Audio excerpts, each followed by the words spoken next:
আলু ভর্তা কিন্তু আমরা কম বেশি সবাই অনেক পছন্দ করি। আজকে আমি আপনাদেরকে আলু ভর্তা করে দেখাচ্ছি, কেমন হয়েছে অবশ্যই কমেন্ট করে জানাবেন।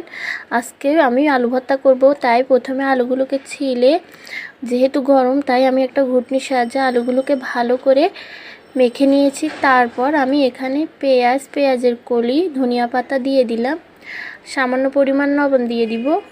লবণ দিয়ে আমি একসাথে কষলিয়ে নিব সব কিছু। দেখেন আমি সব কিছু একসাথে কষলিয়ে নিচ্ছি। এখন আমি কাঁচামরিচগুলোকে চুলায় পুড়ে নিয়েছিলাম। এভাবে পোড়া কাঁচামরিচ দিয়ে কিন্তু আলু ভর্তা করলে আলু ভর্তা অনেক মজা হয়। তারপর সব কিছু একসাথে মেখে নিচ্ছি হাতের সাহায্যে। আমি দিয়ে দিব এখন পরিমাণ মতো সরিষার তেল। সরিষার তেল দিলে কিন্তু আলু ভর্তার স্বাদটাই অন্যরকম হয়ে যায়।